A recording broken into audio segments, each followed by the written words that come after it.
The glass towers of downtown Chicago cut into a gray winter sky. Steel and stone braced against the wind that came hard off Lake Michigan. 30 floors up, in a boardroom polished to a quiet shine, Gregory Hart sat at the head of a table that had heard more secrets than most men ever would.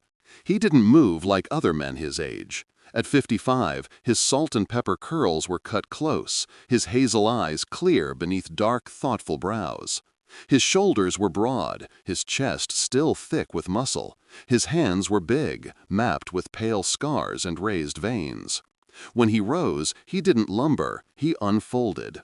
Years of capoeira had carved rhythm into him, jinga in his stance, balance in every step, power coiled and patient.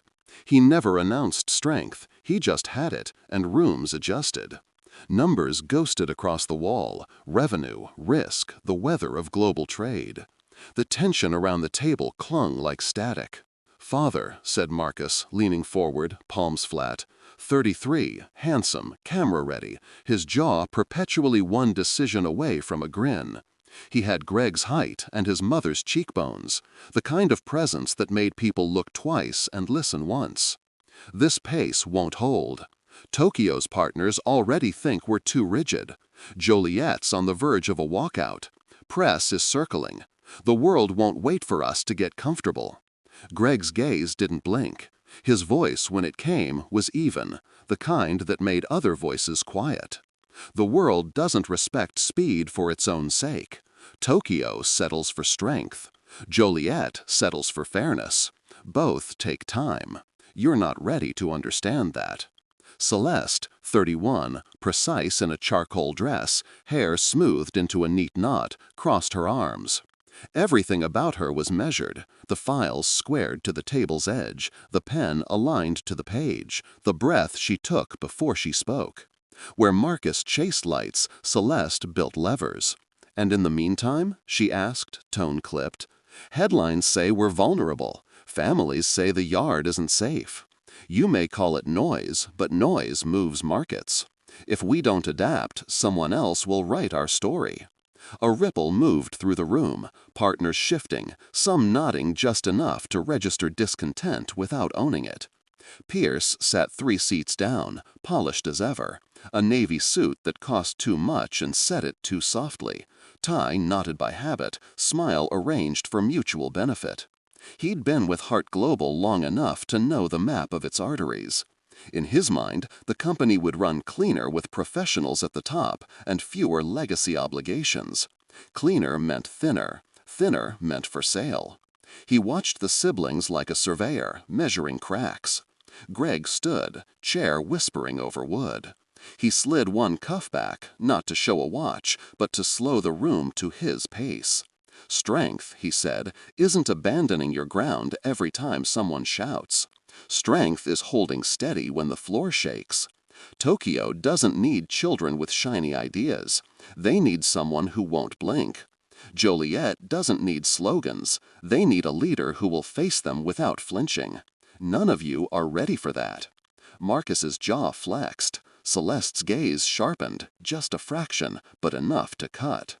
Pierce's smile stayed perfect, his eyes did not. Greg let the silence stretch until it was taut as wire. 2 months, he said finally, voice low but carrying.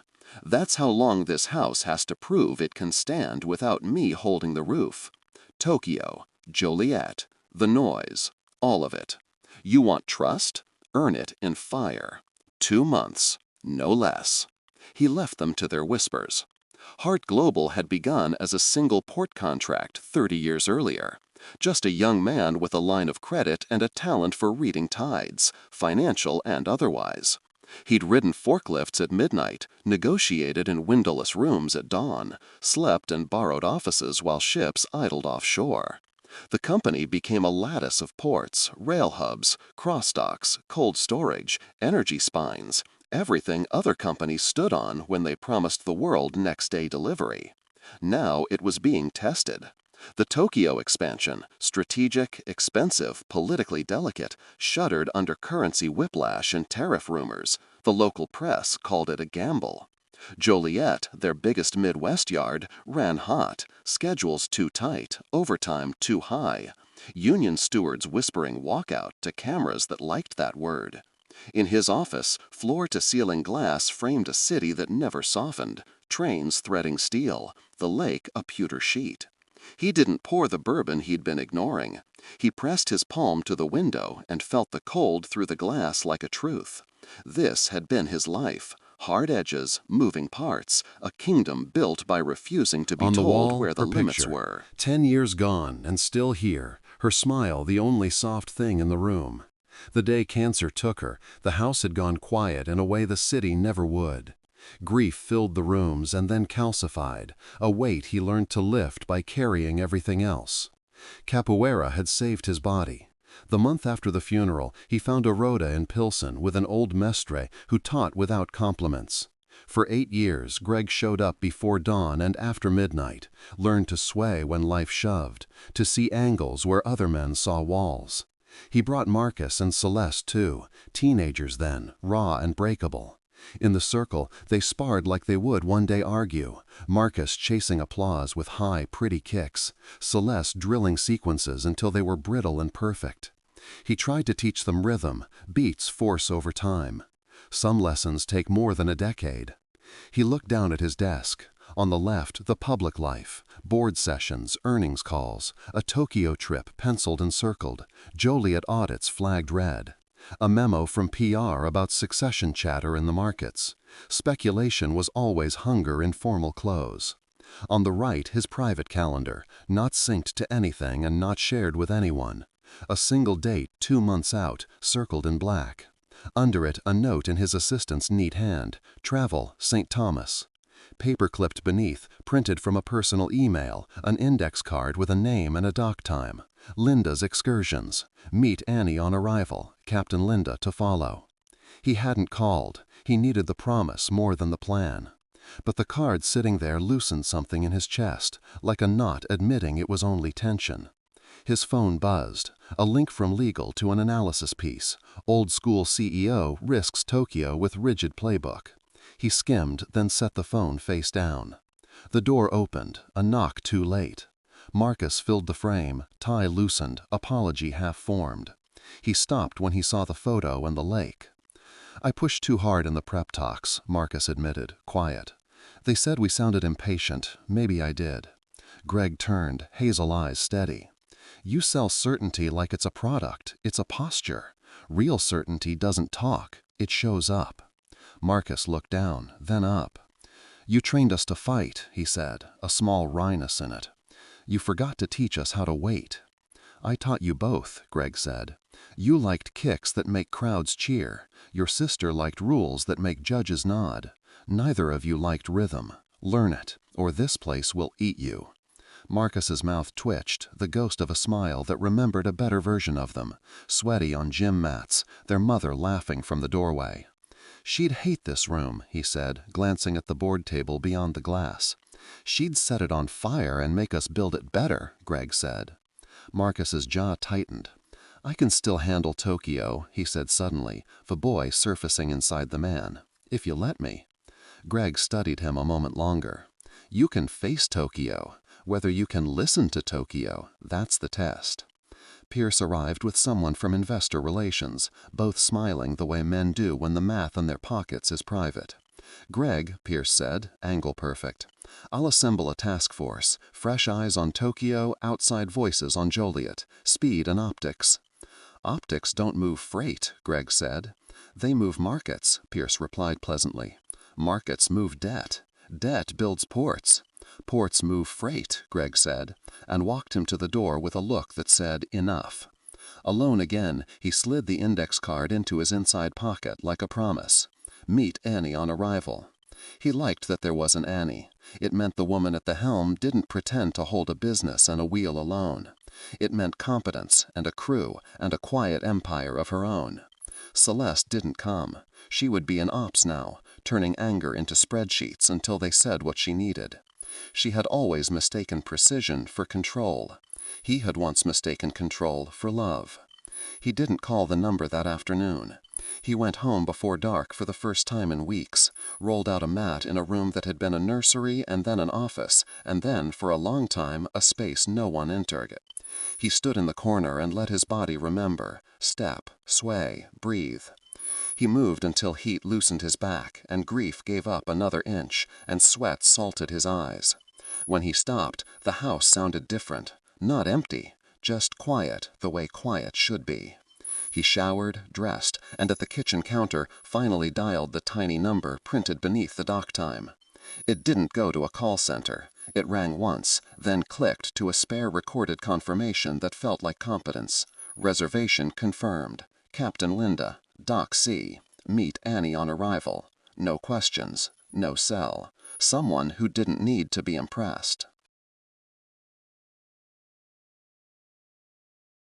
He set the phone down and looked out at the city lights, a net thrown over the dark. He thought of Marcus's fists clenched at the table, of Celeste's pen aligned to the page, of Pierce smiling too easily, of cranes that never slept, of a boy on a dock with his father, feeling the sea talk through a line. 2 months, he told the room. Outwardly, it would be a deadline. Tokyo stabilized, Joliet steadied, noise managed. Prove this house can stand without me holding the roof. Inwardly, it was a countdown only he heard, to lay the empire down, to step out of the glass cage, to meet a captain whose world moved by tide and wind instead of quarterly guidance. He didn't know the Ks that would test him, or the skiffs that would hunt him, or the woman whose hands could steer through both. He only knew he was tired of being a king who didn't sleep, and that somewhere south, beyond the weather, a different kind of work waited. The kind that asked a man to trust his hands, his balance, and, maybe, his heart.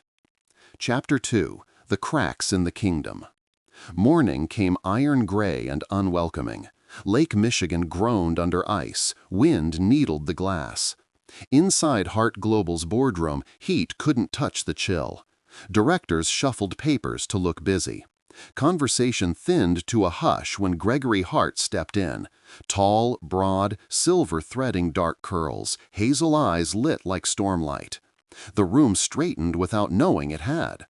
Conference 1, Greg said, Tokyo. Marcus will lead. Marcus had skills beyond the grin, languages picked up on long flights, an instinct for reading a room, the charisma to turn rivals into friends. But charm without restraint was a fire in dry grass. One spark, and it burned the wrong way. Marcus rose like a man walking onto a stage.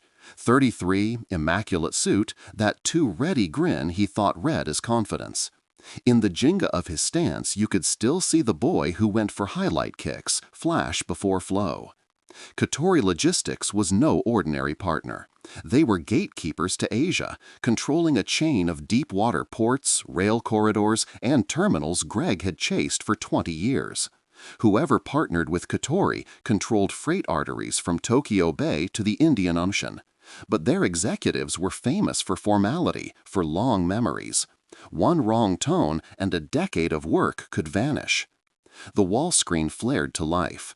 Executives from Katori appeared, black suits immaculate, faces arranged in polite reserve. The translator sat to one side, hands folded. Marcus opened in fluent Japanese, bowing slightly, words smooth and respectful. For a moment, the Katori executives' faces softened, registering surprise at the effort.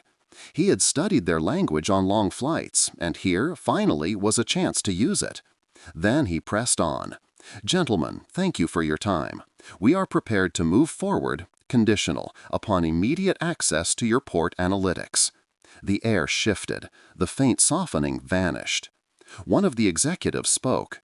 The translator's voice carried the rebuke with crisp formality. Opening with conditions shows poor respect. Marcus let a small laugh slip, as if they'd admire the daring. Transparency's standard where we operate, our investors expect. Perhaps this discussion is premature, the lead executive said, not raising his voice. We will revisit after internal review. The call ended with something that felt like a bow and sounded like a door. The screen went black. Steel-thick silence. A director breathed out through his nose. Another murmured, "If the goal was to lose half of Asia, applause." Color rose up Marcus's neck. His grin died. He looked to his father, searching for a rope. None was thrown.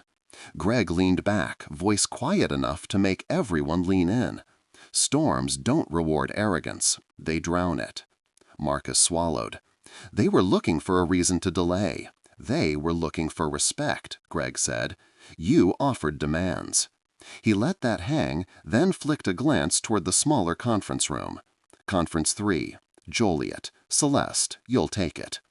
Celeste had been the baby all her life, the one corrected, the one protected, the one measured against her brother's shadow. Now she wanted, needed to show she belonged. Numbers were her blade, and she wielded them with precision. She stood, paper neat in her hands, charcoal dress uncreased. 31 and exact, every line of her held in place. In the circle she had always been the fighter who refused to sway, a stance that could break bones or break itself. Joliet was Hart Global's heartland hub. 12,000 workers across rail yards, warehouses, and truck docks, freight that fed half the Midwest ran through those gates. If Joliet walked, grocery chains, car plants, hospitals staggered. He remembered walking that yard with his wife years ago, her hand resting light on his arm as trains thundered past. "These people keep us alive," she'd said. She was right. Now it was Celeste's turn to hear their voices without him softening the blow. The union men waited at a scarred table, broad-shouldered, knuckles nicked, steam rising from paper cups. Their eyes were tired, skeptical. "You don't want a strike," Celeste opened, tone even. "Neither do we. Families can't afford chaos. We need to redesign rotations, 12 on, 24 off, relief pools, shift caps with exceptions tracked publicly. We can fix this." The scarred man in front leaned forward, voice gravel. "Fix or promise to fix? Promises don't tuck kids in." A rumble of agreement. Celeste didn't flinch. "We publish schedules 2 weeks out. We pay penalties if we miss family time guarantees. We tie bonuses to safety metrics as heavily as to throughput." Hours ground by. She conceded small things to win larger ones. She used numbers as bridge and shield. The men tested her, pushed, circled back. Sweat gathered beneath her collar. Finally, grudgingly, the leader nodded. 90 days, he said. "You've got 90 days before we walk." Celeste exhaled, chin lifting a fraction. "You'll have results before then. Not victory, a truce. Thin ice that might hold if no one jumped." Behind the glass, Greg watched both his heirs reflected over city steel. Marcus had been reckless. Celeste, careful and clever, but new to this cold. Promise in both, readiness in neither. When she returned, Marcus was waiting, jaw set, shame turned brittle. 90 days, he said? You call that a win? "At least I didn't slam a door in Tokyo's face," Celeste said without looking up. "That kind of win bleeds cash. Careful, Ice Queen." Marcus's smile came back, knife thin. "Freeze the whole board while you're at it." Her gaze flicked to him, just a fraction, enough to cut. "Better ice than reckless. When I move, people don't bleed just to watch me kick." Marcus's shoulders squared as if to step in. Old muscle memory. The room felt the shift. Greg didn't raise his voice. He didn't need to. Enough. They stopped, heat still radiating between them. "This house wasn't built by one set of shoulders," Greg said. "If you run it together, you'll share the weight. Alone, you'll break."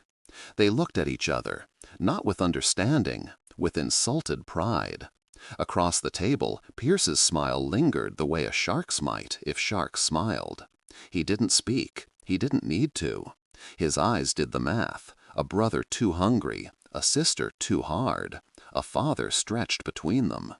He'd been here long enough to know which cut would sell first. By afternoon, the whispers moved like a draft through the building. "The old man's losing it. The kids aren't ready. Time to professionalize." In hallway huddles, directors tested courage and found only appetite. Greg ignored it outwardly. Inwardly, something coiled. Last night's confidential phrasing had surfaced in a competitor's draft by morning. Coincidence didn't move that fast. That was a leak with legs.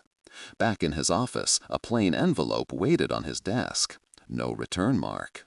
Inside, a printout of one of his private charts, redacted and highlighted by a stranger's hand. Across the top, thick black ink, "Every king bleeds." His hazel eyes went cold. He picked up the phone. Security. Mr. Hart. Audit executive logs. 7 days. Off-hours prints. Badge scans after midnight. Quietly. Quietly, security echoed. He set the handset down. Outside, the lake might as well have been stone. By noon, the whole floor smelled like money and nerves. In the faux casual cafeteria, a senior partner ambled up with a smile lacquered for cameras that weren't there. "Big morning," he said. "Must be proud." "Pride is for birthdays," Greg said. "I prefer results." From the corner, Celeste watched her father cut the room in a straight line that made people adjust their volume. Marcus turned too quickly when Greg passed, still hunting for approval he hadn't earned. At 1, Greg convened risk, compliance, ops, and M&A in the smaller room where bad news spoke plain. He put Marcus at his right so the boy would feel the heat. He sent Celeste to the far end so the room would have to turn to hear her. He preferred his lessons calibrated. 3 fronts, he said. Tokyo, bruised but salvageable with humility. Joliet, fragile truce. And a leak, a traitor in this house. A compliance officer's pen clicked too fast. Someone laughed, the wrong sound in the wrong room. Greg spread a yard map and set markers with the quiet care of a man placing stones on a grave. Marcus, rebuild tone with Tokyo. No bravado. You apologize without the word apology. Celeste, design a pilot with ops by Friday. Rotation, relief pools, public dashboards. Families see us as human or we lose the yard. Risk and security. Pull the thread until it snaps.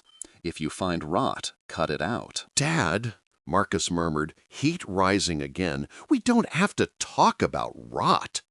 In front of the people who can remove it?" Greg didn't look at him. "Exactly here." Pierce steepled his fingers, smile polite, eyes bright. "If it helps optics, I can stand up a task force, outside consultants, fresh voices. Markets like motion, markets like competence," Greg said. "We'll show them that." Pierce nodded, still smiling. He was always agreeable when he meant to do something else. The rest of the afternoon dulled to steel. Through panes of glass, Greg watched his heirs. Marcus on a second call to Tokyo, trying to translate pride into respect, tripping on his need to be seen. He caught himself once, twice. Maybe rhythm could be learned. Celeste in ops with sleeves rolled, anger turned into flows and reroutes, earning nods from men who didn't trust speeches, but trusted math. She called legal for language that meant something on the floor, and not only in a press release.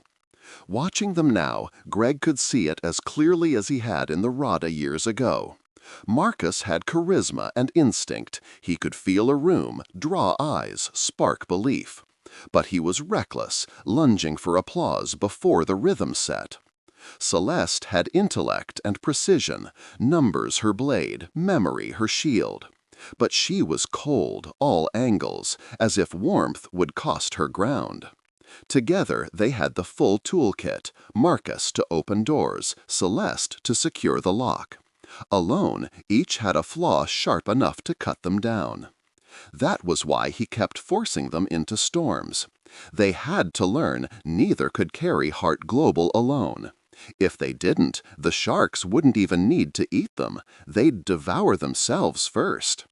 Back at his desk, 10 white lilies waited, same as every year. He signed the card himself and sent them to the cemetery on Michigan Avenue. For you, always. G. Dusk turned the city black and gold, lights glittering across the frozen sheet of lake. Greg stood at the window, his reflection a man handsome still, strong still, a fighter's carriage under the suit, and tired of feeding other men. Behind him, his wife smiled from a silver frame, unchanged by time he could feel in his bones. "They think I'm slipping," he told her softly. "Maybe I am. Or maybe I'm just done bleeding for them."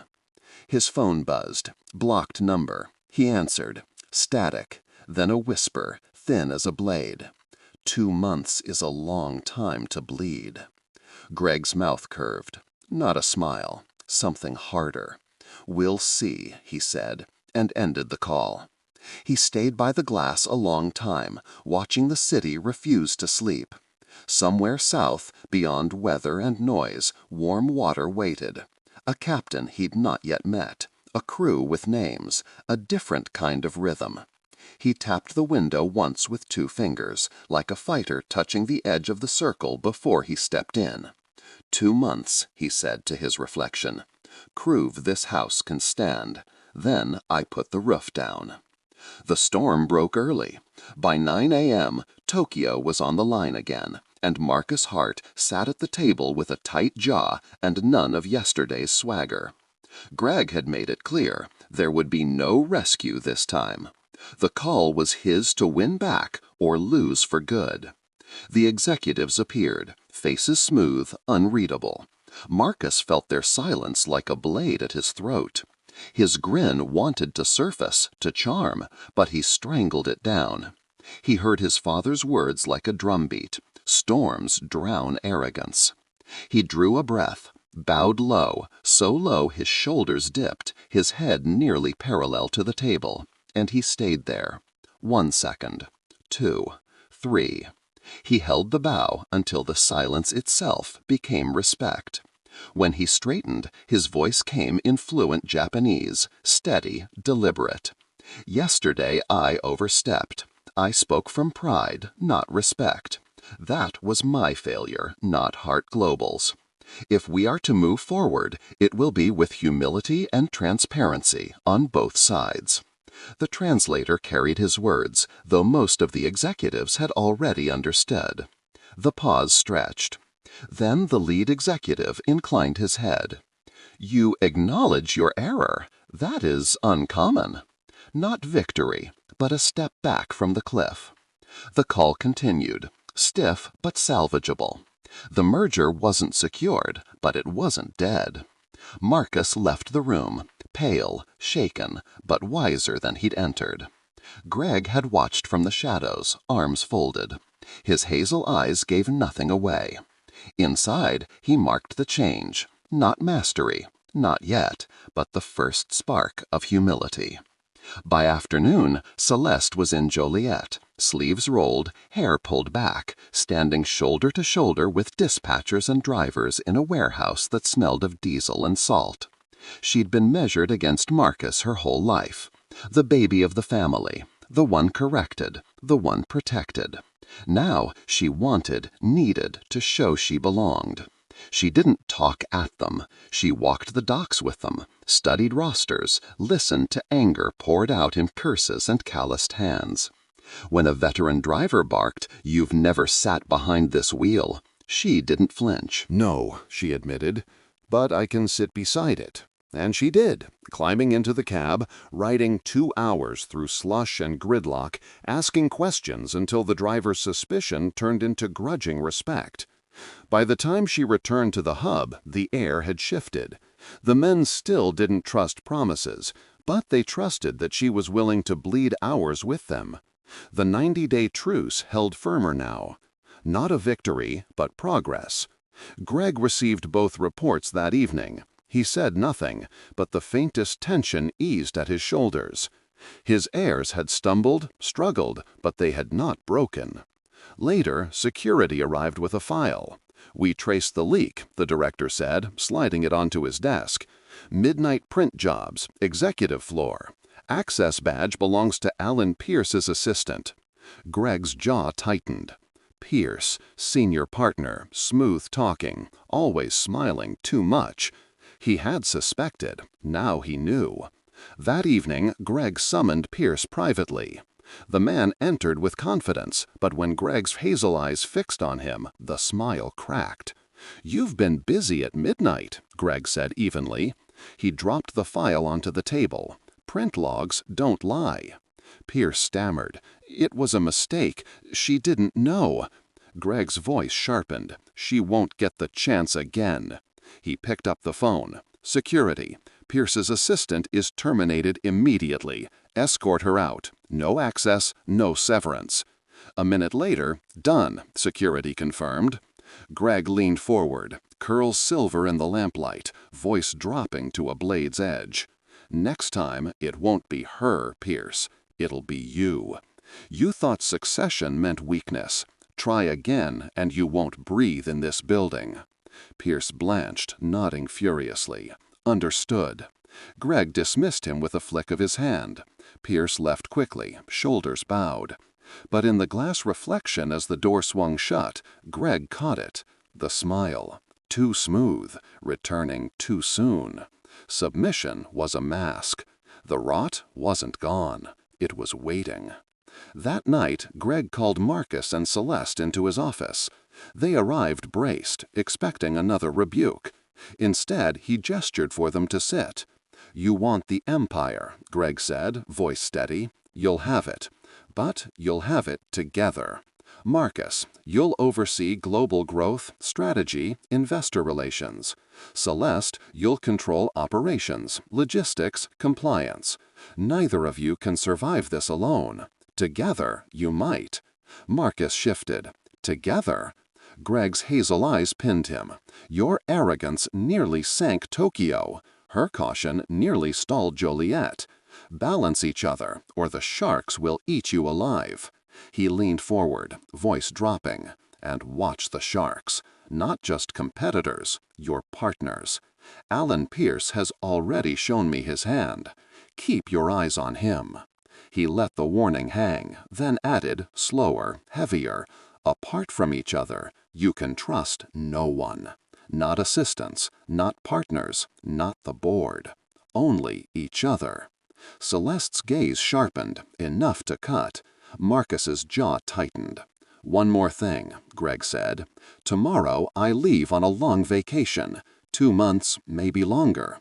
When you need me, use the private line. Do not use your assistants. Do not send emails. Only the line." He tapped his temple. "Loose tongues are how empires die." The siblings exchanged a look, uneasy but understanding. 2 nights later, the ballroom glittered under chandeliers. Not a farewell, not yet. Just another Hart Global gala. Charity money flowing. Investors preening. Champagne glasses clinked. Flashbulbs sparked. The empire applauded itself, but whispers ran thicker than the wine. The heirs aren't ready. The sharks are circling. Greg stood at the center, tuxedo sharp, short curls gleaming silver at the temples. Marcus and Celeste flanked him, polished, poised, carrying the weight of their trials. He spoke briefly, no grand speeches, just the steel truth. Hart Global has stood for 40 years because we built through storms. Storms will come again. They will face them. Marcus, Celeste, together. Applause thundered. Cameras flashed. His children smiled for the world, but Greg saw the flickers beneath. Marcus still nursing the bruise of humiliation. Celeste carrying the strain of proving herself in mud and diesel. They weren't ready alone. Together, perhaps. Greg left before the last toast, slipping away as the sharks leaned closer to his heirs.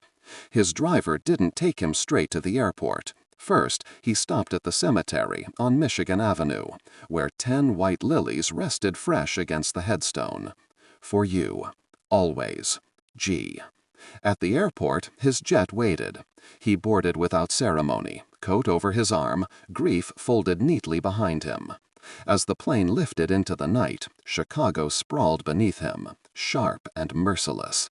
Pierce was still in the ballroom, whispering too close to a reporter, feeding the press another leak dressed as inside truth. The story he spun was poison, Greg giving responsibility to his heirs, who were already botching Tokyo and Joliet. Security had told Greg Pierce was blocked from sensitive channels, but someone in that department was feeding him just enough to keep the lies believable. The rot ran deeper than he'd thought. Greg stared out the jet window, hazel eyes reflecting the stars. Behind him, his empire. Ahead, the sea, warm, wild, and waiting. Somewhere in those waters he hoped to find not answers, but a rhythm he hadn't felt since boyhood, when his father's voice taught him how to read the tide.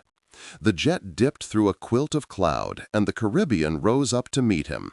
Blue so saturated it looked unreal, like someone had turned the world's color back on. Heat reached for Gregory Hart before the stairs finished lowering.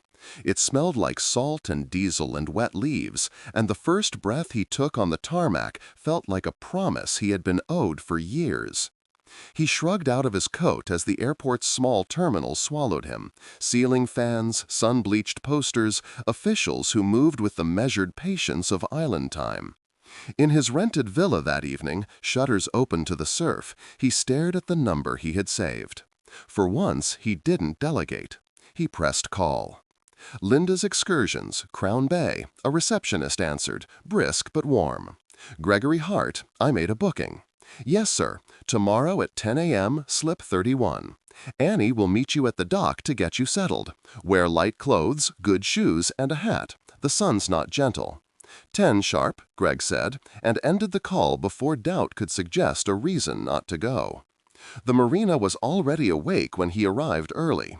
Linen shirt open at the collar, sleeves rolled, deck shoes neat but worn, a brimmed hat shading his silver-streaked curls.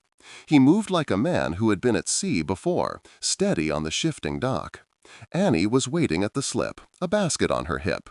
"Mornin', Mr. Hart." Her accent stretched the word into music. "I'm Annie. I'll get you to Captain." She gave him a once-over, eyes quick but kind. "Good shoes. That's respect. Son'll eat you alive otherwise." She walked him to the boat, voice low and certain.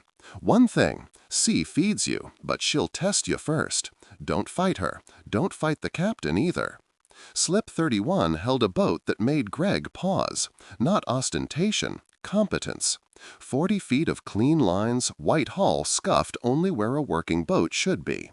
Rods racked like spears, sonar quiet as a cat.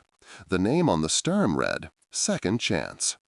Lynda turned from the helm at Annie's call. Mid-30s, sun-browned, hair braided close, scar by her jaw. No makeup. No pause. Strength and discipline in every line of her, and eyes that could cut steel or soften when she chose. "Greg," he said, offering a hand.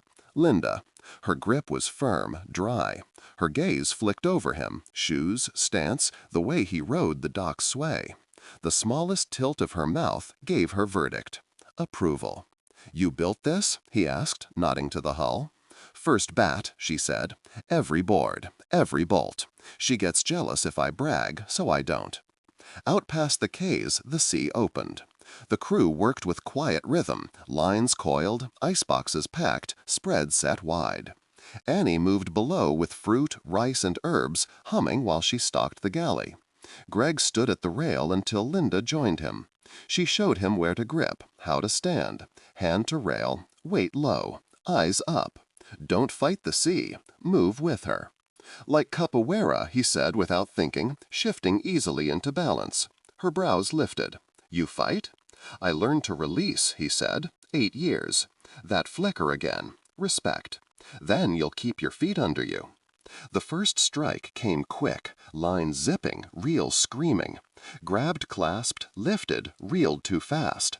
The fish turned, spat the hook, and the line snapped slack. He cursed under his breath. "Not every run is meant for you," Lynda said calmly. "Breathe. Wait. Learn the rhythm." They reset. Minutes stretched long. The sea breathed. Greg steadied. His grandfather's voice returned. Patience. The sea feeds those who listen. The second strike bent the rod deep. Lynda clipped the belt around his waist, voice low. "Let him run. Then lift. Wind down. Feel him before you fight him."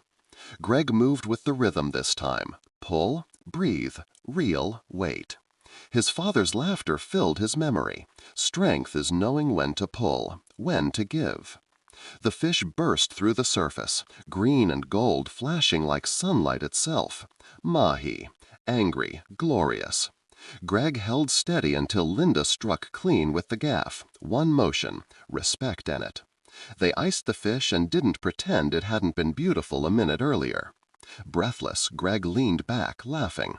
I haven't felt like this in 20 years. That's because you haven't been here in 20, Lynda said, handing him water.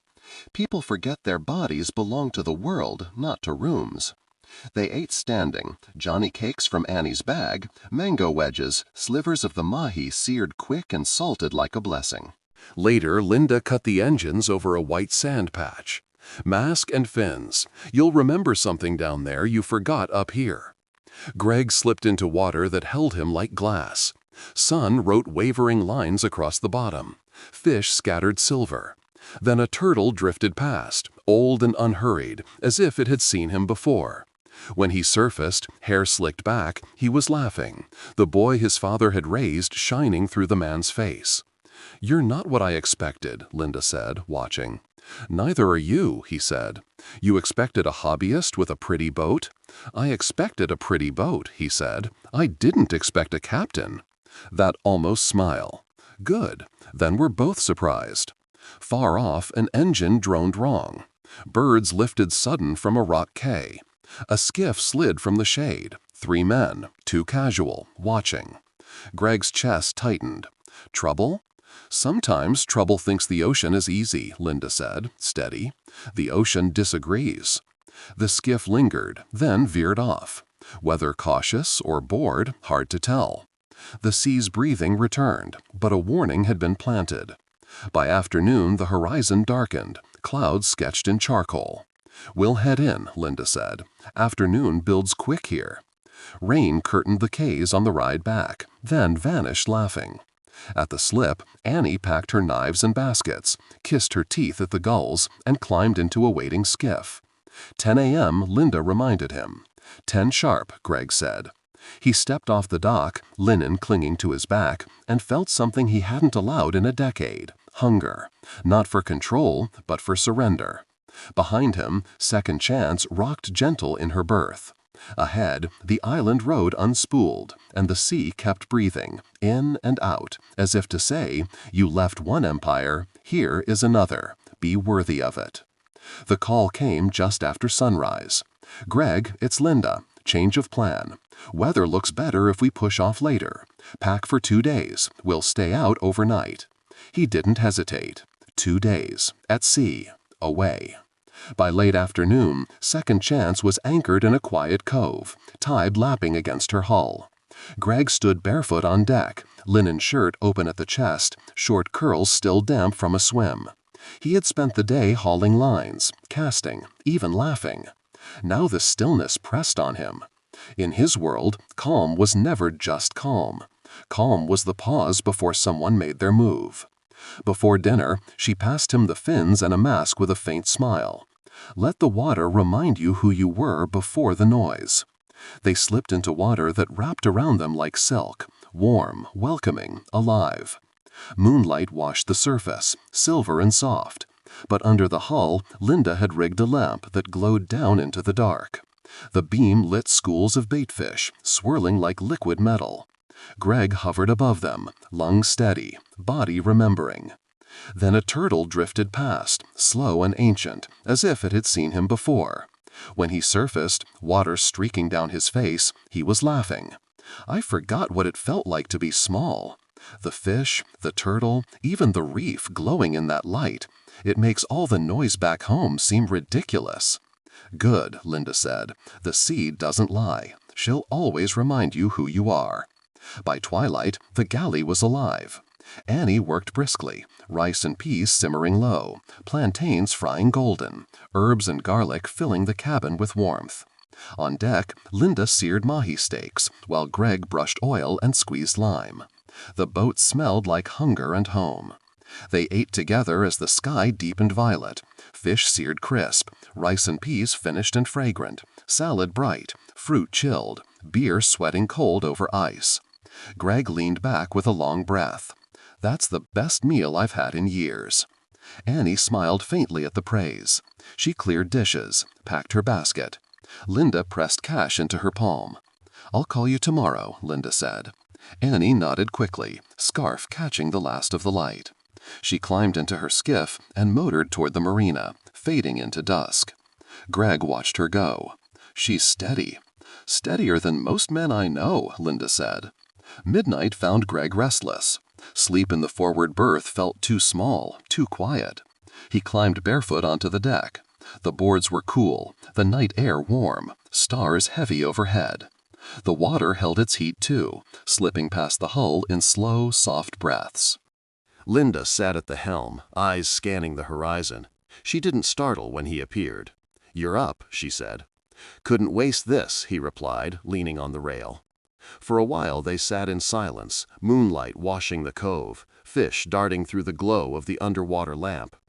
Then Lynda noticed the look on his face, pensive, shadowed. "What's that look for?" she asked. Greg exhaled. "My wife loved lilies. Even when she was sick, when nothing else mattered, she wanted them near. On her last day, she told me, 'Promise me you'll live where the air moves.' I send lilies every year, but I've been choking in towers ever since." Her eyes stayed on the horizon, but her voice softened. "Then maybe it's time you kept the promise the way she meant it. Not flowers on a grave, a life that breathes." He turned to her, surprised at the gentleness beneath her steel.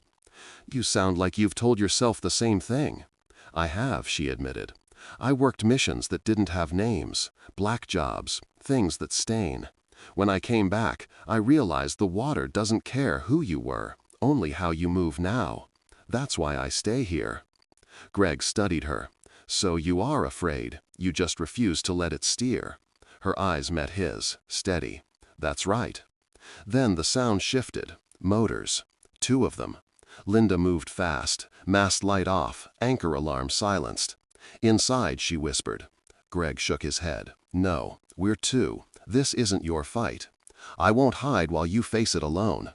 Her jaw tightened, and for a heartbeat she wasn't on second chance. She was 22 again, black ops gear heavy on her shoulders, crouched in a desert compound where engines like these meant death was coming.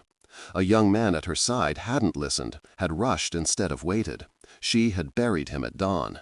The memory burned, and her voice came hard. "Then do as I say."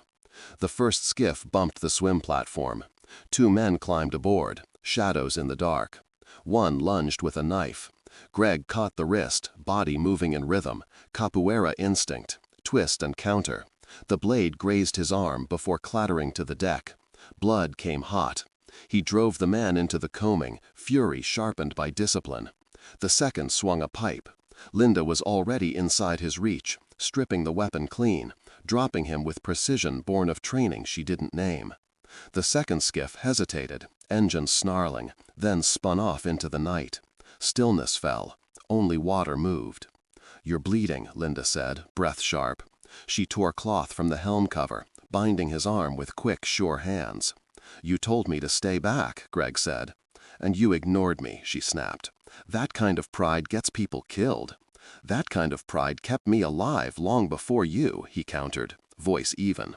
Their eyes locked, sparks crackling in the silence. Then she pulled back, jaw set. "Next time, you listen." Later, Greg picked up the binoculars from the rail and adjusted the focus, his jaw tightening as a dented pickup came into view, idling at the edge of the sand with its headlights dark. And he said quietly, "There's a truck on shore, just sitting there with no lights. It doesn't look right." Lynda took her pair, lifted them. 2 figures leaned against the hood. Binoculars flashed once, aimed their way. One pointed, the other nodded. Greg's hand clenched on the lens. "They're not just watching, they're hunting," Lynda said, her voice flat as steel. The truck rattled away, leaving silence heavy as stone.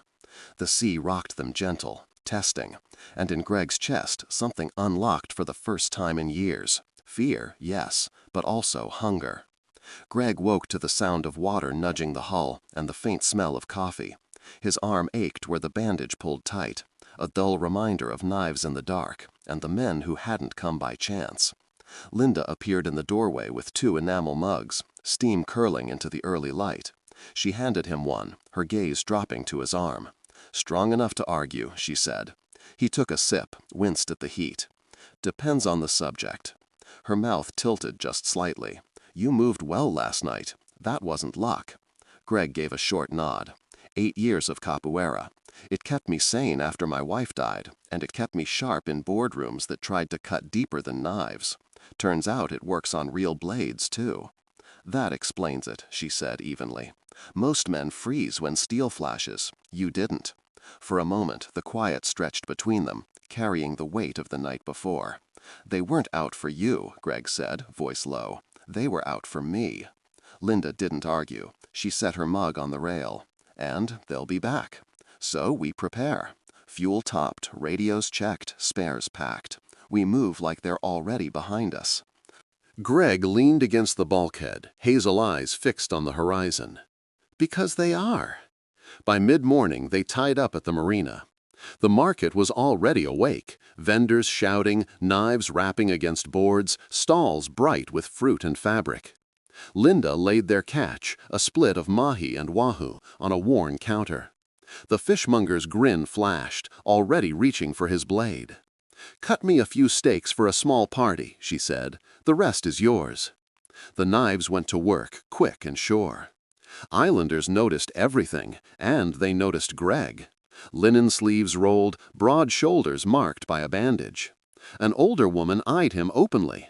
"What happened to you, boss man? Fish bite ya?" Greg gave her a polite smile. "Something like that." 2 young men leaned against a stall, whispering not quietly enough. "Tourist," one muttered. "Not just tourist," the other said. "Lynda people." It wasn't hostile, just the island's rhythm, curious, unblinking. Annie's baskets were brimming by the time they reached Second Chance. She slipped below to start the fungi, garlic and thyme already warming the galley. On deck, Lynda rolled up her sleeves and laid the fish out on a cutting board. Greg raised a brow. "Captain and cook?" Lynda smiled faintly. "When it's a big group, Annie takes over. But with a small party, I like to help. Makes it feel less like service, more like family." She pressed a knife into his hand. "And you? You don't get to just watch. Guests help. Chopping, seasoning, turning the fish. It's part of the trip." Greg laughed, surprised at how natural it felt to fall in beside her. The rhythm was simple: salt, lime, oil, their shoulders brushing as they worked. For a man used to catered boardroom meals, the act of preparing food with his own hands felt foreign, but good, steady in a way numbers and contracts never were. As he brushed oil across the fillets, a memory slipped in. His father's rough hands guiding his smaller ones as they gutted snapper on a wooden bench. His grandfather humming while stirring callaloo over a coal pot. Back then, food had been work, but it was also belonging. Here, on this boat with Lynda, he felt the same pulse again. The sense that sharing the labor was as nourishing as the meal itself. From the galley, Annie leaned up with a wooden spoon in hand, watching him awkwardly slice lime over the fish. "Careful there, boss man," she teased. "You cut like somebody who never cooked a day in his life." Greg grinned at her honesty. "That obvious?" "Plenty obvious," she said, disappearing below again with a laugh. "Good thing you have a captain to keep you straight." He glanced back at Lynda, the faint concentration on her face as she salted the fish. "It's been a long time since I earned my supper," he said quietly. Lynda looked up, eyes warm. "Then tonight you will." As the afternoon softened, Greg went forward to check the lines. His hand brushed something smooth wedged under the rail. He pulled it free, a black box, small as a matchbook, seamless and cold. Lynda. She turned it over once in her palm, jaw tightening.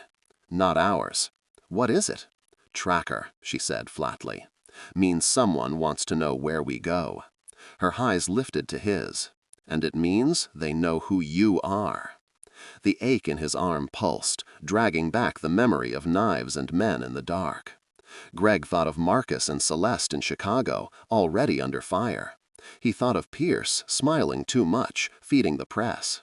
He thought of the truck idling at the shoreline the night before. His voice was low. They didn't just find me in Chicago. They followed me here." Lynda set the tracker down on the rail and crushed it beneath her boot until it cracked. "Then we don't run," she said. "We set the hook." The sun slid lower, the horizon darkening. Greg stayed at the stern, salt drying on his skin, the bandage snug around his arm. He realized for the first time this wasn't a man's holiday anymore.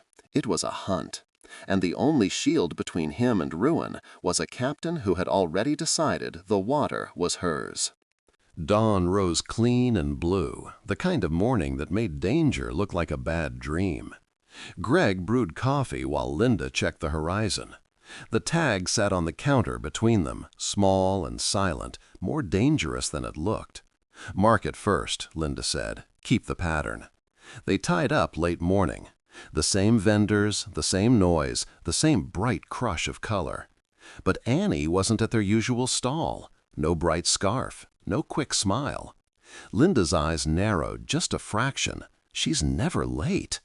They moved through the rows anyway. Ice, beer, water, fruit. Islanders watched Greg the way islanders do, curious, unembarrassed. An old man lifted his chin at Greg's bandage. "You hit the ocean, or the ocean hit you?" "Little of both," Greg said. At the end of the row, Annie appeared, breathless. The scarf tied too tight. She handed Lynda a bag of herbs with hands that trembled and stilled. "Sorry," she said, too quick. "Lines at the shop." Lynda took the bag without comment. "You're here, that's what matters." On board Second Chance, Annie moved below with the groceries. Greg salted fish, Lynda squeezed lime. The motions had become a language. When Greg reached into the herb bag, his fingers found paper under the thyme, folded small. He looked at Lynda. She'd seen it too. He slipped it into his pocket without breaking rhythm. They ate on deck, fish, rice and peas, salad bright, fruit sweet. Annie cleared quietly, eyes darting to shore in quick, guilty flashes. After she finished, Lynda pressed cash into her hand. "Call me if you need anything," she said, louder than needed. Annie nodded. "I'll call you tomorrow." She left in her little skiff, back straight, engine too loud, as if speed could drown out nerves. Only when the skiff turned the corner of the marina did Lynda say, "Now." Greg unfolded the paper. "I'm sorry. They make me. He say if I don't, he hurt my boys. Meet me by the fuel dock at sunset. Come alone." The handwriting was neat, but the paper shook. Greg's jaw locked. Chicago used to be balance sheets. Now it's women like her, forced into corners. "Pierce is dirtier than I thought." "Or someone spending Pierce's money," Lynda said. "Doesn't matter. She's telling us the truth." "How can you be sure?" "Because she wrote boys. That's a mother talking, not a script." Greg looked at her differently then. Not just the captain who commanded the sea, but the woman who read fear the way others read tide charts. "So, what do we do?" Lynda picked up the black box, turned it once, and set it down. "We don't throw it away. We use it. Let them think we're lazy, drifting where they expect. But the tag won't ride this boat. It'll ride one of mine." By mid-afternoon, one of her smaller boats slipped from the marina, a boy at the helm with too much grin and not enough shoulders. He tucked the tag into a locker and ghosted along the coast like a tourist with nowhere to be. "Decoy," Greg said. "Shadow," Lynda corrected. "Decoys try to be seen. Shadows don't." Out past the quays, she killed Second Chance's engine. The sea lay flat and bright. Greg watched her, how the wind lifted stray braids at her temple, how her hands never faltered on the wheel. The urge to close the distance hit him like a wave. He didn't. The ache of restraint felt almost as dangerous as the men hunting him. Near sunset, they slipped back behind scrubby quays, anchoring with a clear view of the fuel dock. Annie stood alone, grocery bag at her feet, hair braided close, face carved with control. The face she showed the dock was blank. The face she showed the water, raw fear. "You stay," Lynda told Greg. "If they see you, they'll move the line." "I'm not hiding." "You're not. You're holding." She slid the dinghy down and rowed herself. No engine, no noise. At the dock, she didn't touch Annie, just stood close, two women talking about nothing and everything. Greg's teeth clenched. A skiff idled too far down the quay. A truck sat in shadow. A man leaned against a piling, phone in hand. Lynda spoke in short lines. Annie answered with her shoulders. At last, Lynda brushed her wrist, 1 second, no more, and handed her a folded cloth. Annie blinked fast, then bent for her bag. Together they turned toward the dinghy. The patient skiff stirred, engine coughing. The man with the phone shifted his weight. Greg muttered, "Move." Lynda rowed like tide.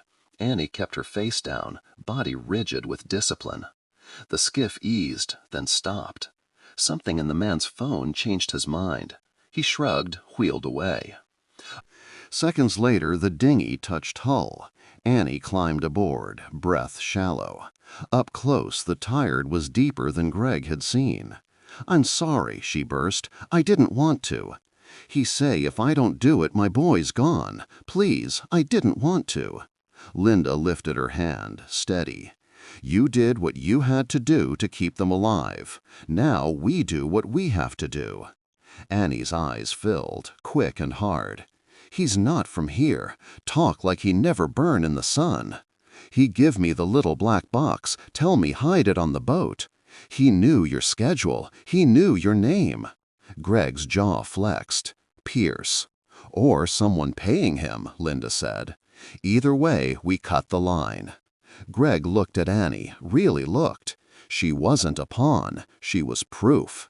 Pierce's reach wasn't about contracts anymore. It was about control, families, fear. "Where are your boys now?" Greg asked. "School," she whispered. "But he say if I don't listen, they don't come home."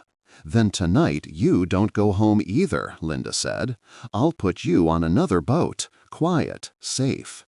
Annie's face broke, then steeled again. "I can't pay." "You already paid," Greg said. "You cooked for us. You worked for her. That's enough." Something in Annie's eyes softened. She nodded once, hard. By dusk, she and her boys were gone, smuggled out on one of Lynda's other boats. No fanfare, no sound but the slap of water against wood. Greg stood at the stern, watching until even the wake had vanished. "She'll be safe." "As safe as anyone gets when sharks are in the water," Lynda said. The private phone buzzed once. A photo, Marcus and Celeste leaving a plant with cameras flashing. Across the bottom, 4 words, "Talk while you can." Greg showed her. "They want your eyes on the wrong water," Lynda said. "Don't give it to them." For the first time in years, Greg obeyed without arguing. He let her hand stay close to his on the rail. The sea rocked them steady, like it already knew what came next. The day began honest at first light, the sea glassy, the air soft. By mid-morning it was already lying. Lynda kept Second Chance wide of the usual routes, pushing her clear of traffic lanes. The shadow boat they'd spotted yesterday ghosted the coast like a lazy postcard, never too near, never too far. The wind held steady. The water felt steady, too. Too steady. Greg worked the deck the way she'd shown him, hand to rail, weight low, eyes up. 2 miles off the reef line, Lynda called. We stay where the water has room to move. Greg scanned the horizon. Feels like a day that doesn't shout, just watches. She heard it too, that hush before a strike. In Chicago, Marcus stood at the head of a boardroom table, collar open, fingers flat on the wood. Tokyo's team filled the screen, faces polite, unreadable. Celeste sat to his left, eyes bright and sharp. "Thank you for moving your visit up," Marcus began carefully. "We want to host with humility and substance." "Substance?" the Tokyo lead repeated. "Yes, but the numbers Joliet sent yesterday do not match what we see today." Celeste's jaw ticked. "From whom did you receive yesterday's figures?" "Anonymous," the lead replied. "Signed, friend." Marcus felt the room tilt. Celeste's eyes flicked to him, just enough to say, Sharks. Back on the water, the radio hissed, and then died. A clean cut into silence. Greg tapped the set. Power? Power's fine, Lynda said, already testing the backups. The spare handheld? Dead. The second? Dead. She looked at the sky, then the water. Either we're jammed, or someone wants us to think we are. Greg checked his phone. No service. He kept his face even, but something dropped inside his chest. Don't show it. Don't rattle her. We keep moving, Lynda said firmly. Straight lines look weak. We zig the wind and never look cornered. At Joliet, an assistant cracked Celeste's door. Demonstration outside the gates. Cameras. Signs about unsafe hours. Pierce's office sent a media advisory, called it transparency. Marcus's hands curled. I'll handle. We manage, Celeste cut him off. Handling breaks things. She stood, voice like glass. Put ops live at the gate. Pull 2 weeks of shift data. We tell the truth or we lose. By early afternoon, the wind had shifted. Lynda tasted it first. Engine check. Greg dropped below, lifted the hatch, frowned. Smells wrong. He pulled the strainer, swore. Water in the line. This isn't drift. Someone salted the tank. When? This morning, while we were tied up. Annie's glance to shore replayed in both their minds. Can we clear it? Yes, if nothing else fights us. Everything else will fight us, she said. They moved in tight quarters with the speed of trust. Sweat. Salt. Greg's hands steady, face calm. Inside, a thin wire of fear hummed. Don't show it. A low rumble rolled across the sea. At first he thought it was the engine, then another followed, longer, heavier. Thunder. Greg looked up through the hatch. The sky was thickening, colors bleeding darker, the horizon no longer sharp. Lightning scattered far off, jagged white tearing the clouds. Storm? He asked. Building, Lynda said, not looking up from the vent she was flushing. Faster than I like. The waves had already begun to climb, high enough to make tools slip, high enough to bruise shoulders against steel. Greg tightened a clamp, fingers slick. If this hits before we're ready— It won't, she cut in, steady, but her eyes were on the sky now as much as the line. We finish before it does. Lightning strobed again, closer this time, scattering the horizon into shards. The deck rocked hard enough to knock a wrench from his hand. It clattered, slid, nearly gone to sea before he caught it. His heart thudded. They worked faster. Salt water dripped, sweat burned his cut. Above them, the waves grew teeth. The air carried that iron taste that always comes when the sky is about to break. Greg met her eyes for half a second. She didn't flinch. She only said, "Hurry." At the Joliet gate, the feed went live. Union reps with signs, reporters hungry for blood. Celeste split her screen, real-time shifts, badge-outs, overtime approvals. The numbers were clean. The narrative wasn't. A reporter shoved a mic at the ops manager. "Are you forcing dangerous overtime to impress Tokyo?" Celeste's voice slid into his ear. "Say this. We're piloting a new rotation, 12 on, 24 off. Families first. Then show the roster." He repeated it. Cameras drank it. Celeste pushed the schedule to public view, names redacted, hours human. Marcus leaned close. "Will it hold?" "If we don't flinch," she said. Then, softer, sharper. "And if certain people stop inviting cameras." No one said Pierce's name. Everyone thought it. By late afternoon, the engine coughed, staggered, then caught. Low and angry, but alive. Greg exhaled hard. Relief flickered, short-lived. The sky above was nearly black now, thunder rolling heavy enough to drown the sea itself. Lightning scattered white, close enough for him to see it flash across Lynda's face. "Company," he said, pointing to 2 dark specks at the edge of the storm. "Skiffs, fast." Lynda lifted the binoculars, jaw tight. "They're not waiting for the rain." The first drops hit the deck, fat and sharp. The wind turned rough, snapping the air into whips. Greg's chest tightened, not just at the men closing in, but at the storm building to swallow them all. That same afternoon, an email hit legal and PR. Draft concession statement about schedule confusion, authorizing Pierce as interim media liaison. Dummy domain. Greg's tone forged. Celeste read it twice. They're counterfeiting his voice. Marcus hit speed dial. Security, reroute Pierce's access. Don't block, sandbox him. Mirror his logins to a false environment. Do it quiet. Understood, security said. Too smooth. Celeste met Marcus's eyes. Neither needed to say it. Security was already compromised. Evening fell with fury. Lines arced from the skiffs, weighted, ugly.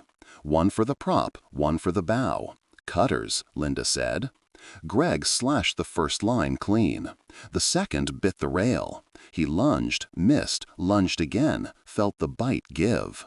A skiff surged too close, metal kissed fiberglass. Second chance groaned. The rain thickened, hammering hard. Lightning split the sky, thunder rolled close, drowning thought.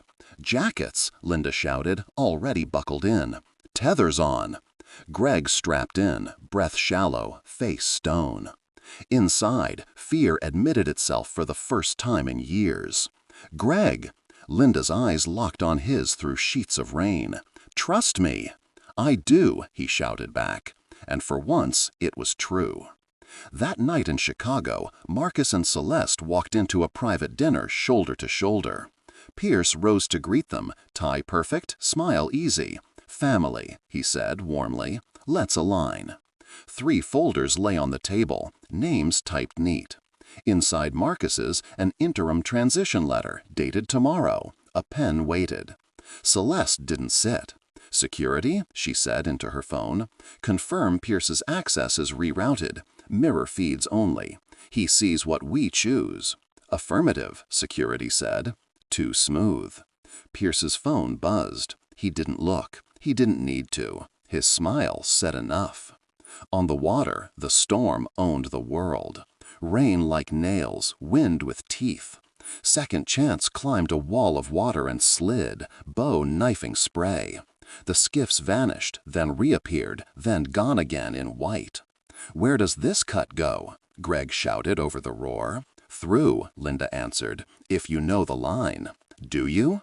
Yes. She glanced at him, rain slicking her braids. And them? We'll see. A skiff roared behind, engine screaming. Another swung wide to pincer them at the far mouth. Lightning blew the sky apart. Jackets, Lynda shouted, already buckled in. Tethers on. Greg strapped in, breath shallow, face stone. Inside, fear admitted itself for the first time in years. Greg, Lynda's eyes locked on his through sheets of rain. Trust me. I do, he shouted back. And for once, it was true. That night in Chicago, Marcus and Celeste walked into a private dinner shoulder to shoulder. Pierce rose to greet them, tie perfect, smile easy. Family, he said warmly, let's align. 3 folders lay on the table, names typed neat. Inside Marcus's, an interim transition letter, dated tomorrow. A pen waited. Celeste didn't sit. Security, she said into her phone. Confirm Pierce's access is rerouted. Mirror feeds only. He sees what we choose. Affirmative, security said. Too smooth. Pierce's phone buzzed. He didn't look. He didn't need to. His smile said enough. On the water, the storm owned the world. Rain like nails, wind with teeth. Second chance climbed a wall of water and slid, bow knifing spray. The skiffs vanished, then reappeared, then gone again in white. Where does this cut go? Greg shouted over the roar. Through, Lynda answered, if you know the line. Do you? Yes. She glanced at him, rain slicking her braids. And them? We'll see.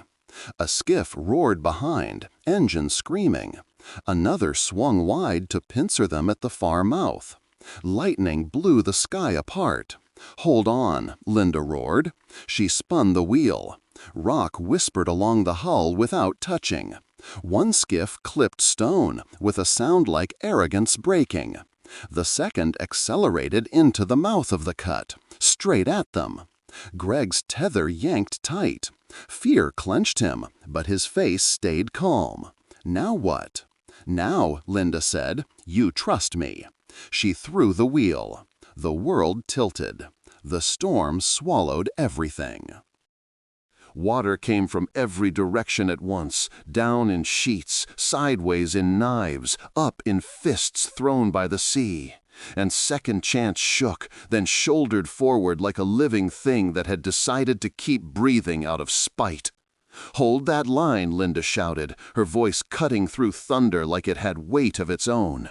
And Greg braced with shoulders burning and the tether snug at his waist, trying to make his face the same as hers, focused, unafraid. While fear still chewed at him, not the boardroom kind with numbers and spin, but the kind that knows the ocean does not negotiate. A skiff leapt out of a lightning flash too close and grinning, its bowman rising with a gaff like a question answered by force. And Lynda didn't look at him at all. She simply put the rudder hard over and let the wave do the talking. And the water reared and shouldered and slapped the skiff sideways, so the gaffman vanished into white, while the driver fought to right himself and found rock instead. A sound, metal against stone, that was arrogance breaking, and the stone ate their shouts like it ate everything else. The second skiff hung back, learned fast, and circled for a different angle. "Prop line," Lynda called, and Greg saw it a breath late, a weighted cord hissing across black water, and he went for it, missed, went again, and caught on the third try. The cutter biting through fiber and fear together as the weight snapped back into the sea. And he stumbled and hit the rail and laughed once, because sometimes breath has to be something. "Eyes up," Lynda said, not unkind. And lightning opened the sky so the world went X-ray for a heartbeat. Rain like nails, Lynda's braids plastered and shining, Greg's hands raw and ready. The second skiff charging oblique, with a driver who understood angles the way other men study names. "Down," she snapped, and he dropped as a hook cut the air where his head had been and rang off steel. And Greg rose into the man's space and drove him back with shoulder and fury, so the hook skittered to the deck and the skiff veered off, frightened now of being smart.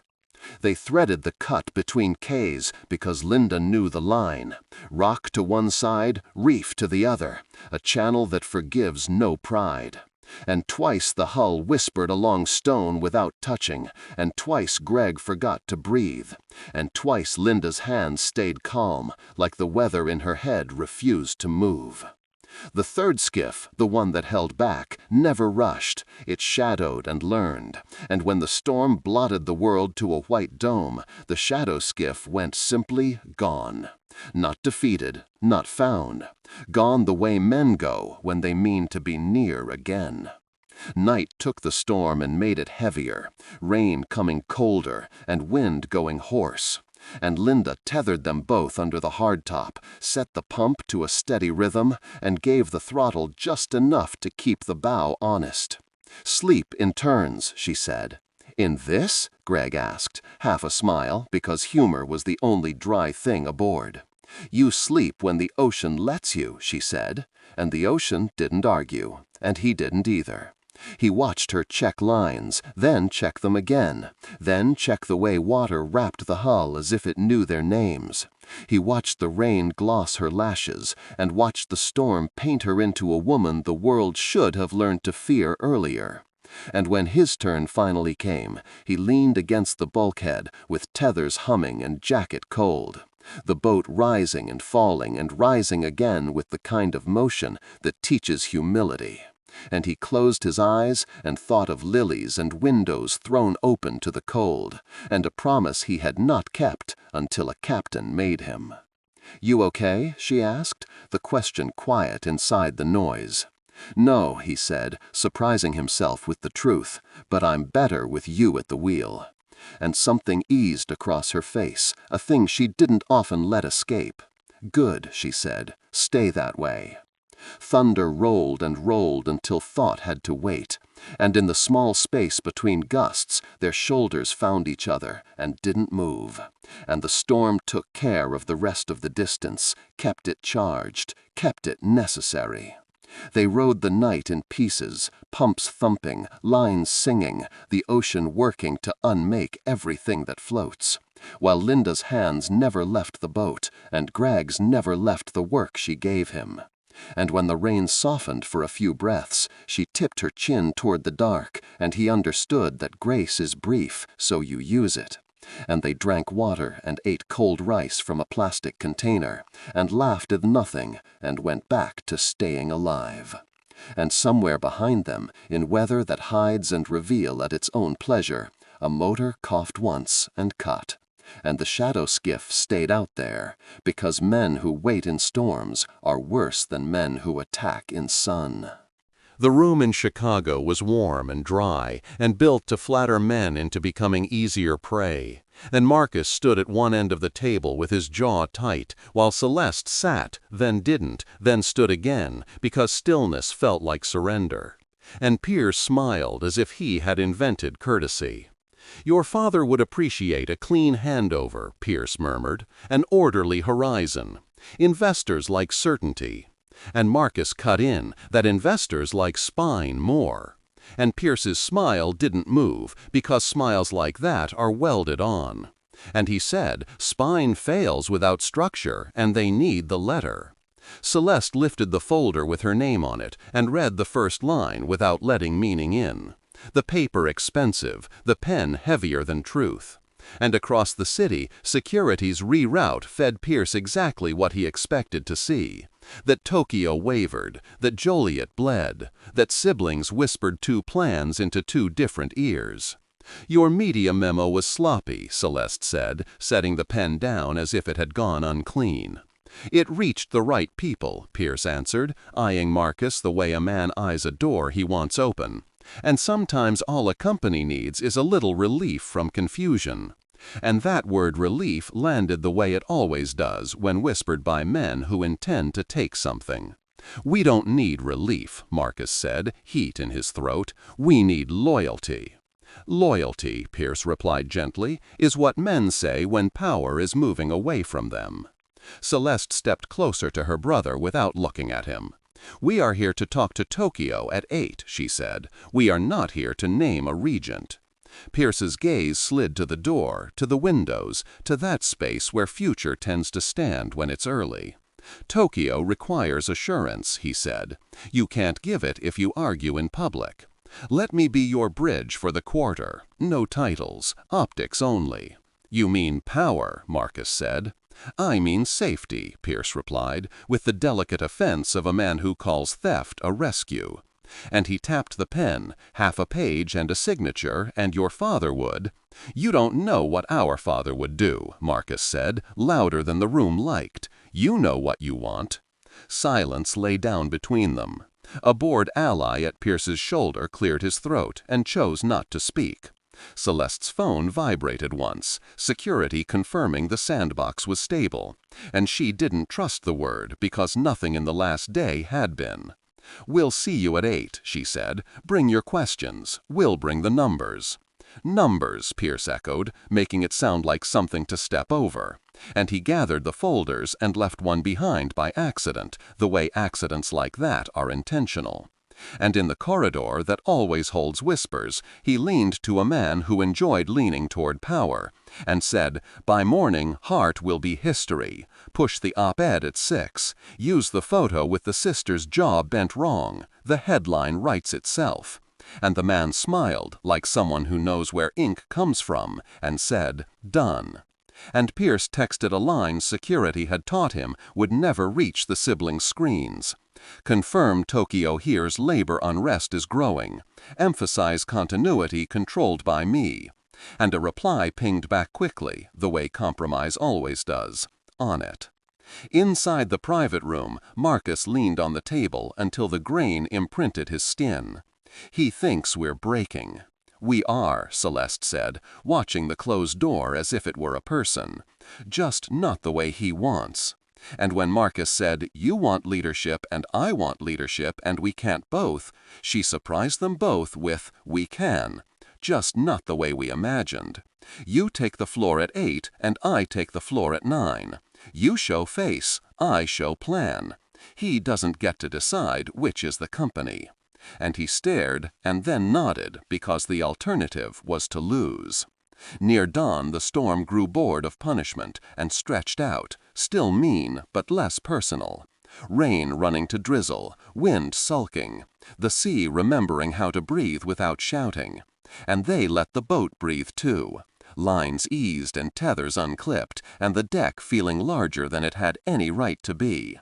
Greg's hands cut and swollen, and Lynda's shoulders aching in ways that would not admit defeat. He looked at her and found that relief is a kind of intimacy. "You saved us," he said. "You saved us," she returned. "I was just first at the wheel." And he laughed soft, because arguing that felt like hubris in front of water. And he was about to say a thanks that wasn't a transaction and a truth that didn't need witnesses, when something on shore changed the air. A thin red smear stitching the pale sky from a low quay across the channel. Not smoke, not with that shape, a flare. And it hung and dropped and died. They stood very still while the sea pretended innocence. "An accident?" he asked, already knowing. "No," she said. "A mark. Not for us. For whoever needs to know where we are." The ocean had been loud all night, but the quiet after the flare was louder. "Same men?" he asked. "Maybe. Maybe the one who pays men like that," she said, looking at the channel that had saved them and the land that had noticed. "We move. Not fast, not loud. We change the shape of us. How? Take down the outriggers, change the canvas, make us smaller. A different boat with the same name." He grinned despite the ache. "You do this often?" "I do what keeps my people breathing," she said. "This morning you're my people." And the words landed in him like a fire lit out of rain, and they got to work with raw hands and heavy bodies and practiced motions. Behind him, somewhere beyond the line where sea becomes sky, a motor coughed awake. Not near, not far, just present. And Greg's phone buzzed on a stubborn bar of service. A headline trying and failing to load, and one text arriving from an expensive number that spoke like a lawyer. "Transition inevitable. Protect your legacy. Sign now." And he powered it down and looked at Lynda and said, "They're not going to stop." And she said, "They don't have to. We do." The flare's smoke thinned. The motor's sound shifted the way a listener shifts, and Greg's jaw set the way it used to before bids he would not lose. Different ocean, same spine. And somewhere in a glass tower, a column was being cued beside a photograph of a brother and a sister leaving a plant gate with cameras in their faces. And a caption would try to name their company as if it were already a memorial. And a man named Pierce felt the small joy men feel when they think the math favors them. On the water, a captain stripped canvas and shortened lines and made a big boat look like a small one, while the sun thought about rising, and the sea considered mercy, and the sky had no opinion. "Ready?" Lynda asked. Greg took his place at the rail he had learned to trust. "I am now." They pushed out of the cut just as the day decided what kind it wanted to be. The track behind them narrow and honest, the track ahead complicated and necessary. And far off something moved to meet them, while nearer nothing did, and they went forward anyway. Chapter 10. Horizon morning didn't arrive so much as admit defeat. The rain thinned to mist. The sea, bruised and breathing hard, lay in long, sullen swells. Second Chance wore the night on her, salt-crusted, lines swollen, a new scratch along the rail like a story she wouldn't bother to tell twice. They worked in quiet. Lynda shortened canvas and changed her profile. Outriggers in, storm jib down, bimini stowed. turning a queen into a working boat. Greg checked the bilge and the pumps, then checked them again. Their hands moved with the ease of people who had already chosen the only direction left, forward. "Coffee," he said, lifting a dented thermos. "Mercy," she answered, taking it. They leaned on opposite sides of the console, steam ghosting between them. The flare's smoke was gone, but the air remembered. Greg broke the silence. "I should go back. Steady my house." Lynda didn't flinch. "Then go. But don't pretend it isn't a choice." He met her eyes. "It is, and I'm telling you now, I'll come back." She studied him, testing. "I've heard promises at sea before. The waves eat most of them. This one won't." Her mouth softened, but she only said, "We'll see." Chicago greeted him with cold glass and clipped voices.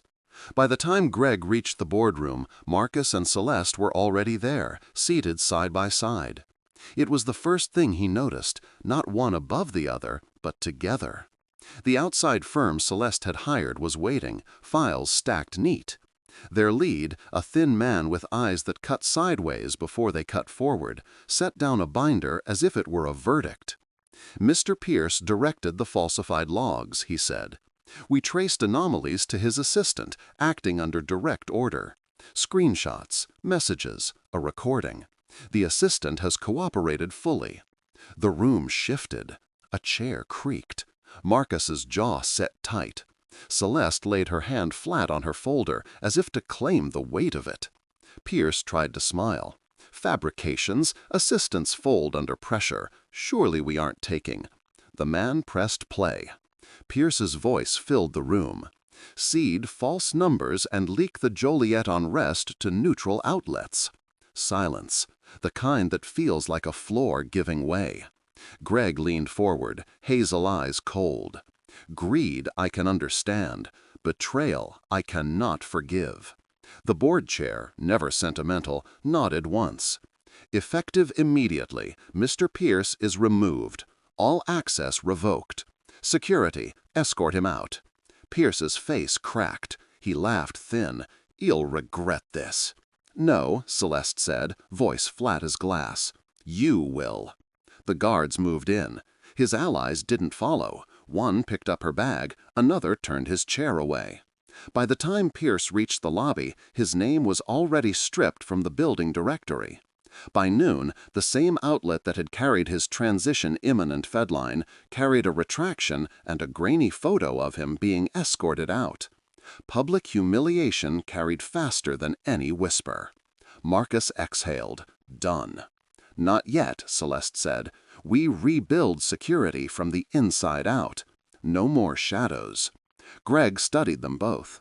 "You held, even when the floor buckled." Celeste's gaze didn't waver. "You taught us to." Marcus's voice was rough but steadier.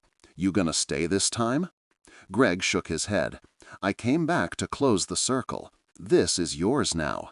You don't need me at the head, only at your back." For a moment the siblings said nothing. Then Celeste straightened her folder. Marcus nodded. Together, as if rehearsed, they said, "Go, we've got this." Days later, Caribbean heat met him like an embrace. Lynda was waiting at the dock, braids damp from spray, arms folded, eyes unreadable. "You came back," she said simply. "I told you I would." "You always keep promises?" "Not always," Greg admitted, "but this one mattered."